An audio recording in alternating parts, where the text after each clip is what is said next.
I knocked on my parents' door for our weekly dinner, but my mom shouted, "What are you doing here? Your payment hasn't come through yet." I explained I'm running short this month. My dad scoffed, "No money, no family time. That's the deal." My sister added, "My car payment is due tomorrow, send that or don't bother coming back." My mom sneered, "We're not a charity case for broke children." I stayed quiet and left. That week, I cut off all their payments and blocked their numbers. Now they're calling from different phones, sobbing and begging me to please turn the money back on. I never thought I'd be writing this story, but here we are. My name is Elena, and I'm 32 years old. For the past 3 years, I've been financially supporting my entire family while they treated me like their personal ATM. This is the story of how I finally stood up for myself and watched their carefully constructed world of entitlement crumble. Let me start from the beginning. I'm a software engineer at a tech company in Seattle, and I've been incredibly fortunate with my career.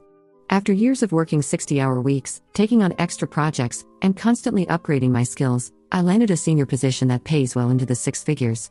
I worked my ass off to get where I am, often sacrificing my social life and personal relationships to climb the corporate ladder. My family, however, seemed to think my success was somehow their birthright. It started innocently enough 3 years ago when my dad, Thomas, lost his job at the manufacturing plant where he'd worked for 15 years.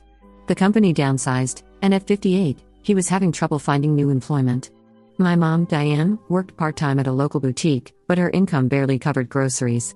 My younger sister Camilla, who was 25 at the time, had just graduated from college with a degree in communications and was struggling to find steady work. Being the oldest and most financially stable, I felt obligated to help. I started by covering their mortgage payments for a few months, just until Dad could find something new. Then I helped with Camilla's student loan payments because she was stressed about her credit score. When Mom's car broke down, I bought her a reliable used Honda. It felt good to be able to help my family during a tough time. But somewhere along the way, temporary assistance became permanent expectation. Dad stopped actively job hunting after about 6 months, claiming he was too old for most positions. Mom reduced her hours at the boutique, saying she deserved to take it easy after raising 2 kids. Camilla found a part-time job at a marketing agency but spent most of her paycheck on clothes, makeup, and nights out with friends. Before I knew it, I was paying their mortgage, car insurance, utilities, groceries, and even giving them spending money. Camilla had convinced me to lease her a brand new Jeep Cherokee because her old car was embarrassing.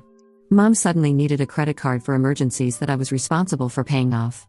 Dad decided he wanted to try his hand at day trading and asked me to fund his investment account. The breaking point came 2 months ago when I realized I was sending them over $4,000 every month. That's nearly half my take-home pay. I had been putting off buying my own home, hadn't taken a vacation in 2 years, and was eating ramen noodles for dinner while they were ordering